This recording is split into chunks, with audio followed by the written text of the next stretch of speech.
자, 이제 전원도시 발달 다음으로요. 이런 전원도시를 구상하는 데 있어서 그 전원도시 협회, 조합이 어떻게 만들어지고 이 조합 결성과 함께 만들어진 도시가 어떤 것들이 있는가 그 과정을 한번 살펴보도록 하죠. 자, 전원도시협회, 자, 계획감이 건축가를 선정했다. 누가? 언원과 파커가 전원도시를 만든 거죠.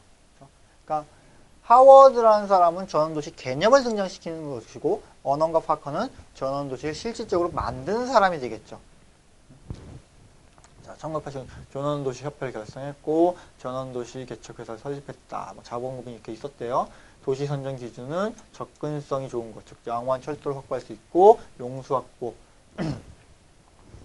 확보할 수 있고 평탄 지형에 400에서 6,000에이커의 토지가 필요하더라.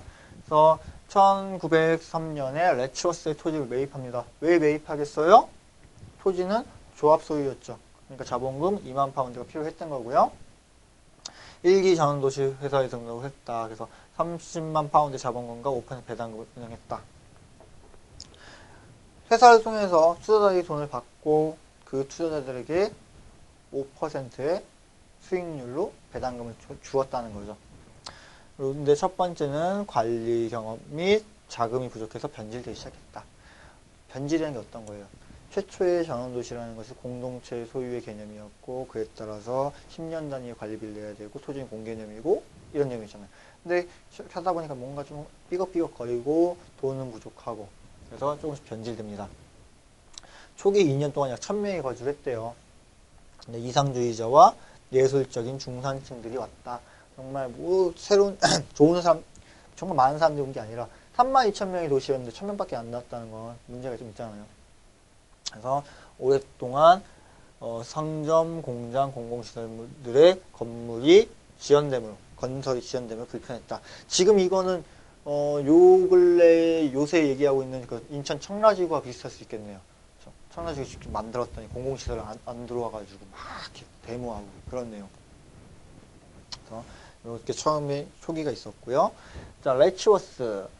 904년 레츠워스를 언원과 파커에 의해서 건설됩니다. 런던에서 약 54km 떨어진 곳에 떨어진 레츠워스는 약 3,800에이커의 부지에 조성됐고 인구는 35,000여 명이 거주하게 됩니다. 자, 산업과 주거가 통합되고요. 철도를 중심으로 산업이 입지하면서 시민회관과 상가를 중심으로 도시 구성에 핵을 잡아줍니다. 자, 레츠워스의 계획에서는 언원과 파커는 르네상스 바로크 스타일을 혼합해 가로와 광장을 만들었어요. 어떤 거예요? 바로크와 르네상스 스타일.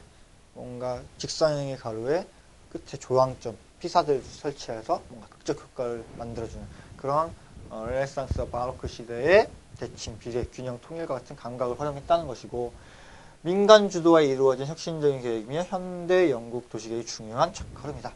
자, 민간에서 주도했대요. 전원도시 협의회라는 민간에서 주도했고 이를 통해서 이제 신도시를 만들어야겠다라고 해서 이제 신도시의 첫 발걸음, 태동을 알리는 거죠.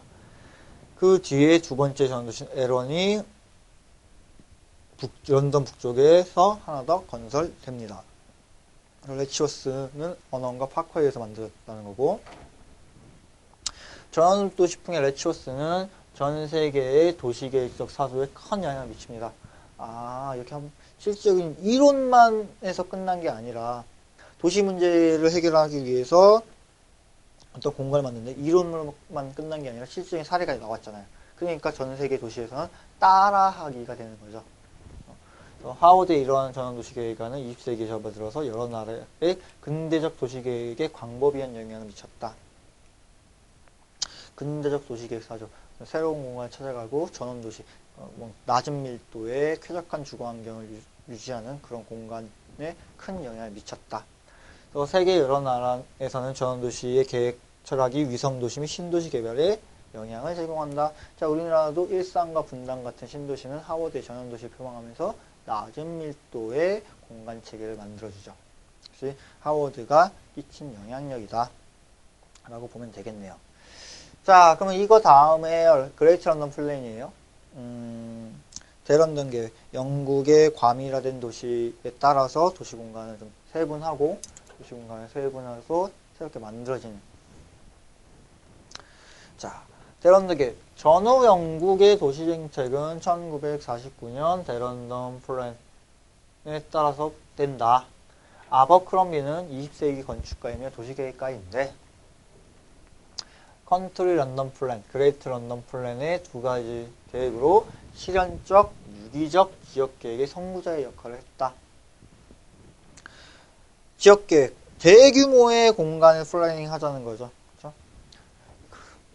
대런던 계획, 농촌 계획. 그래서 런던 계획은 그린벨트와 신도시 사상의 실현을 가져와 세계 여러 나라에 영향을 미친다. 그린벨트, 신도시. 아까 잠깐 배웠지만 우리가 대런던 플랜은 도시를 기능 공간으로 분류하고 도시의 외연적인 확산을 방지하는 녹지축, 녹지띠, 그린벨트를 만들었다는 거. 그건 전 세계 많은 도시들이 영향력을 받아줘요. 대런던 계획은 그린벨트 개념을 실현한 계획으로서 런던의 분산화에 초점을 두고 있었다. 즉 교회화 이런 거겠죠. 이런 대런던 계획에는 대런던 계획에서는 도심부 분산에 대한 정책으로 하워드의 전현 도시를 발전시킨다. 런던 대도시의 중심의 인구를 외곽으로 보내자는 거죠. 그렇죠? 그러면 하워드가 얘기했던 그레이트 시티와 전원 도시 가든 시티, 콩코드, 필라델피아 그런 개념으로 이어지는 거잖아요. 도시 분산화를 위해서 건설된 신도시는 가장 중요한 목적은 자족성이었다. 도시가 나간다면 어쨌든 자족성을 유지해야 한다는 거, 그런 내용이고요. 도시 내부에 집중되어 있는 산업과 시설을 인구를 도시 외곽으로 분산시키자. 거기에 교통계획은 신도시와 중앙부의 접근성을 향상시키고 이를 위한 교통 기반 시설을 확충하고 새로운 순환체계와 철도체계를 계획해서 그린벨트를 만들자. 그렇다면 그린벨트라는 게 뭐냐? 우선 패트릭 아베크롬비라는 사람이 만든 것으로 전원도시의 개념을 런던에 접목시켰다. 패트릭 아베크롬비 교수는 1944년 대런던 계획에 의해서 10개의 새 유성도시와 그린벨트 지역을 제안했다. 그럼 이게 무슨 말일까요? 자, 대런던 계획. 그린벨트를 수용한 런던 분산화의 핵심적인 역할을 수행했다. 자, 그린벨트 도시 외연적인 확산을 방지하는 녹지대를 만들어주고 도시 분산화 정책을 펼친 게 그레이트 플랜이다. 그래서 그린벨트는 8km의 폭을 가진 녹지띠로서 대런던 계획이 제시된 4개의 환상형, 4링 중에 하나다. 4개의 공간을 나눴을 때 그런 구조 중 하나다. 그래서 설치 목적은 런던 중심부의 확산을 방지하고, 그렇죠? 도시의 외인적 어반 스프롤을 방지하고, 도심부와 농촌 간의 연담화를 방지하고, 이어지는 것을 분리하고, 그러니까 도시 중심부가 있다면 그린벨트를 준다면 확산이 방지될 거죠. 농촌이 있는데 그린벨트를 통해서 연담화되는 것을 방지하고, 도시민에게 휴양 공간을 제공할 수 있는 녹지대가 있으니까 휴양 공간을 만들 수 있는 게 그린벨트의 설치 목적이었다. 이렇게 앞에서 이제 그린벨트 설치를 했고요. 그로 인해서 이제 4개의 환상형, 4링 공간을 만들어줍니다. 4개의 공간은 어떻게 나눠지냐? 우선 도시 내부, 그리고 교외 지역, 그리고 그린벨트, 외곽, 농촌 지역, 총 4개의 공간을 나누는데요. 자, 도시 내부, 가장 중심지겠죠? 인구와 산업시설이 집중이 가장 심한 지역으로 분산화의 목표가 되는 지역이다. 여기 있는 사람들 바깥으로 외곽으로 내보내자는 거죠. 그렇죠? 교외 지역. 계속해서 도심부로부터 확산이 일어나고 있는 도시가 이렇게 있어요. 근데 도심부가 점점점 막 커져. 그러니까 옆으로 점점점 커지고 있는 확산돼가고 있는 어반 스프롤 과정이 일어나는 도시다. 지역이다. 자, 그러면 이렇게 어반 스프롤이 일어나면 막아야 된다는 거죠. 어떻게? 그린벨트. 강력하게 규제되는 지역으로서 여기 개발할 수 없어. 규제함으로 인해서 도시의 확산을 더 이상 방지하는 거죠. 그러면 교외 지역과 바로 맞닿아서 너 개발하지 못해. 선 그어버리는. 이런 개념은 우리 어디 있었어요? 그 하워드의 전원 도시에서 도시의 외연적 확산을 방지하기 위해서 녹지대를 설치한다. 그런 개념에서 이어지겠죠. 그리고 도시 외곽 농촌 지역. 도시 인구를 분산할 수 있는 대상지이며 신도시 건설 대상지다. 그러니까 아예 외곽으로 신도시를 만들자. 자, 그림 보시게 된다면 4개의 공간인데요. 자, 여기 우선 가장 진한 부분이 그 런던의 이제 행정지구 가장 중심이 되는 곳이겠죠. 여기가 도심 지역. 인구를 밖으로 유출해야 되는 가장 메인 공간이 될 거고. 자, 요 라인이 이제 교외 지역, 그 도시가 외곽으로 이제 점점점 확산되고 있는 지역이 되겠죠. 그러니까 조금씩 어반 스프를 일어난다. 그러면 어반 스프를 방지하기 위해서 누굴 설치한다? 그린벨트 지역을 설치하는 거죠. 그린벨트 지역으로 확 둘러가지고 더 이상 개발하지 못하게. 그 다음에 뭐예요? 마지막 농촌 지역으로 자, 신도시를 건설하자. 그럼 여기 점 같은 게 새로운 위성 도시를 건설하기 위해서 계획된 도시들. 그렇죠? 뭐 여기 레츠워스도 있네요. 가든시티. 그렇죠? 그래서 이런 도시들이 이제 새롭게 도시 공간을 만드는 것이 되겠다. 그래서 그린벨트 도시는 이제 4개의 공간으로 나눠서 도심부에 있는 것을 외곽으로 여기서 일로 보내는 거죠. 그렇죠? 그러니까 도시화 현상, 그런 사회 구조 보면은 도시화 현상이 일어났어요. 그러면 이쪽으로 보내는 거. 분산 도시화를 말하게 되는 거겠죠. 분산 도시화. 그래서 이제 뭐 이걸로 인해서 발생하게 되는 도시 문제들은 이제 추후에 다시 한번 이야기할 수 있는 기회가 있을 겁니다. 자, 그럼 다음은 영국의 신도시에 대해서 보겠습니다. 그 영국 신도시가 어떻게 만들어졌나, 그리고 이제 1기, 2기, 3기 신도시에 대한 내용까지. 자, 영국의 신도시는 하워드의 전환도시 이념에 따라서 경제적인 자족도시 표방했다. 우선 하워드가 얘기했던 경제적 자족성, 이런 얘기를 따라오죠. 그리고 아베크롬비가 그레이트 런던 플랜을 통해서 기본적인 신도시 계획의 모티브를 작성해줬고요. 그렇죠? 아베크롬비의 그린벨트를 활용한 신도시 계획이다. 그리고 여기에 페리의 근린주구 이론이 도입돼서 국민학교, 초등학교, 공공시설, 편의시설 등의 커뮤니티 시설이 입지한다.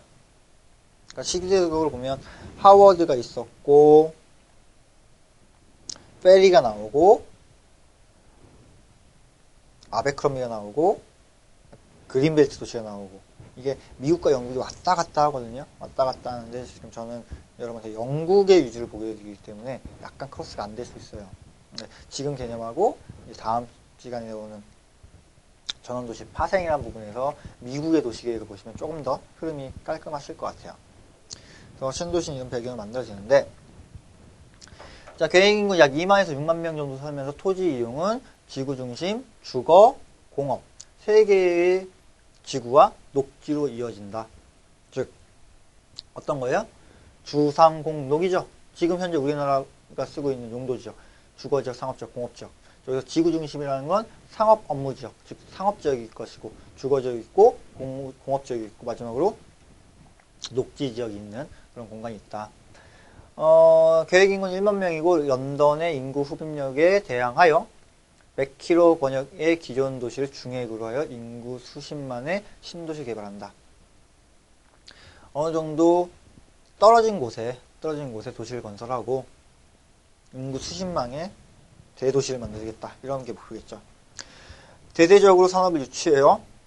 대규모 흡입력을 가진 자덕도시 건설하자. 신도시를 만들었을 때 자적성을 만들어주려면 경제력을 바탕으로 해줘야죠. 그러다 보면 공업도시가 추구가 되는 거죠.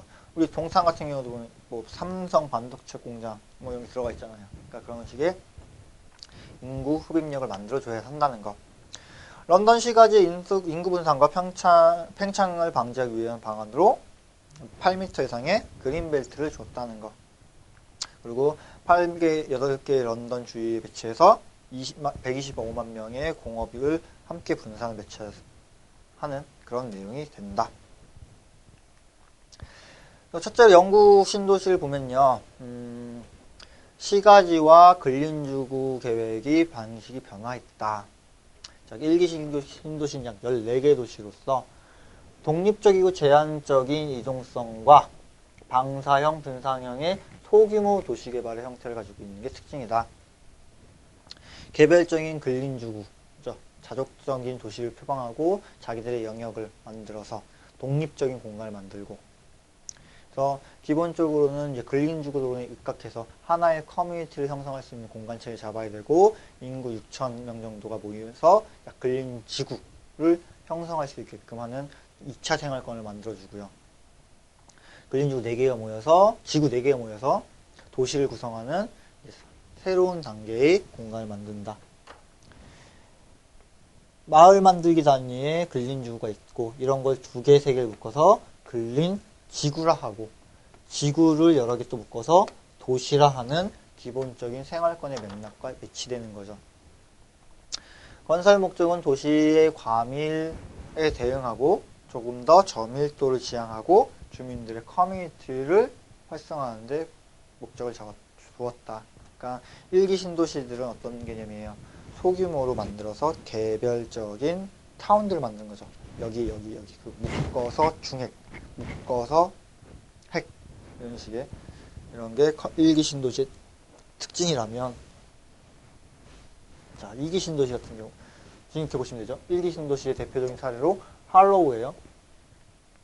할로우 같은 경우 주구, 근린주구 4개의 근린주구를 하나의 공간을 묶어서 잡아준 거고, 여기는 또 한 번 핵이 있겠죠. 그러니까 생활권 개념을 나눠주는 게 1기 신도시의 기본적인 특징이다. 2기 신도시는, 자, 차량에 대한 이동성 증가로 도시 정체성이 밀집된 선형의 형태다. 50년대란 말이에요. 차량이 확 늘어나니까 이제 아무래도 접근성이 더 좋아지죠. 그래서 목표 인구의 증가에 따라서 1기 신도시에 비해 더 큰 규모로 만들자. 도시를 만들어봤는데 괜찮은 것 같아요. 그러니까 좀 더 큰 규모로 만들어주는 거고, 규모의 변화는 교통의 변화를 수반하고 보행과 자전거를 통해서 대중교통으로 변화하는 것이 나온다. 도시가 커지다 보니까 이제 개별적인 혼자 이동하는 보행권 내에서, 근린주구가 보행권이잖아요. 보행권 내에서 이제 대중교통 체계로 좀 더 규모가 확산되는 그런 것이 나왔다는 거고, 접근성의 향상과 도시성에 대한 수요 증가로 인해 선형으로 발생한다. 아무래도 도시가 이렇게 선형구조로 스팟으로 이어지는 구조가 나오겠다. 도시의 밀도를 대폭 올려 도심은 다양한 토지 이용을 수용하고,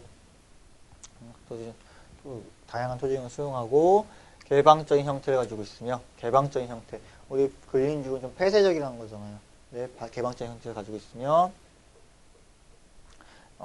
800바이 400의 블록 규모의 3,000에서 4,000명 정도 거주하게 했다. 신도시 중앙에는 중심지구를 통하는 보행자 도로가 계획되고, 내부는 도시 인구의 전체의 한 60% 정도가 거주했다. 그 외곽에는 부도심을 가진 3개의 근린주구가 위치한다. 자, 마지막으로 3기 신도시인데요. 1기 신도시의 그런 근린주구별로 폐쇄적인 공간과 연결 그룹을 잡아준 지구 중심들을 만들어줬고, 2기 신도시는 좀 더 규모가 커지면서 선형도시를 발달시켰다면, 3기 신도시는 이 두 가지 경향을 하나로 합친 도시로서 도시들을 자유롭게 수용하기 위해 개방된 형태를 가지고 있다. 11개의 신도시가 만들어지는데요. 버스 전용 도로를 설치해서 대중교통에 대한 접근성을 높여줬고, 버스 전용차로 뭐 다 알죠. 중심시설과 주거를 입체적인 구성을 통해서 도시의 상징성을 제고했다. 어떤 랜드마크를 만들어줬다는 거고, 도시 평면한테는 약간의 불규칙한 정사각형으로 되어서 약 1km x 1km의 간선도로, 즉 물적 규모는 1기보다 2기보다 3기보다 더 커지는 거죠. 전체 공간 구조가 간선 레벨이 좀 더 커진다는 거고, 환경지구로 불리는 곳에는 약 인구 5,000명의 근린지구로 설정해서 그 공간에 살고 있는 커뮤니티 사람들이 보다 쾌적한 공간을 만들 수 있도록 이야기해줬다. 보행자 도로는 고가도로 또는 지하도로, 차도와 입체 교차, 보차 분리를 통해서 거주민의 안전성을 높여주는 거죠. 그러니까 근린주구 이론 자체도 보차 분리를 통해서 공간을 만들었듯이, 혹은 레드번 계획이든 이런 내용을 다 통해서 보차 분리를 통해 훨씬 더 거주민의 안전성을 제고했다는 거고, 교차점은 활동의 중심으로서 상점, 학교, 교회, 도서관 등의 생활 편의시설, 공공 편의시설이 중앙에 들어온다, 집결한다. 그리고 커뮤니티 센터는 모든 주택으로부터 약 500m를 넘지 않도록 설정해 준다. 이런 것이 3기 신도시의 기본적인 내용이 될 것 같아요. 그러니까 전반적으로 지금 이제 성국 신도시 기본적인 개념은 정리해 보시지만 이제 미국의 페리의 근린주의 이론 같은 거 한번 같이 연동시켜서 공부하시면 조금 더 편하게 공부가 되실 거예요. 그래서 말통 케인즈 같은 경우 3기의 대표적인 사례로서 중심지역 상업지역이 있는 거고, 그 다음에 주택 공급지가 있고, 블록 규모가 좀 크죠. 좀 크게 좀 잡혀졌고, 약 1km by 1km의 정방형의 구조로 도시를 만들어준 그런 사례가 될 것 같아요. 그리고 이제 이런 교육시설들, 산업시설들을 군데군데 배치해서 자족적인 공간 구성을 표출했다는 것.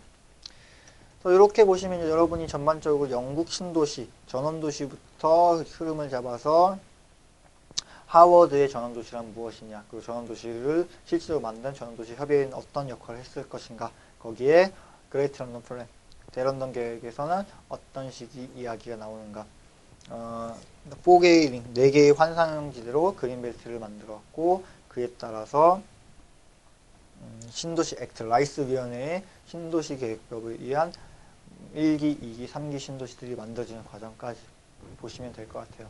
그래서 다음 시간에 들어가는 이제 미국의 이야기거든요. 근린주의 파생이다라는 개념으로 미국에서 전개되는 도시의 원론이니까요. 거기 발달과 파생을 같이 묶어서 공부를 하시면 여러분이 도시를 공부하시는데 조금 더 이해가 잘 되실 것 같아요.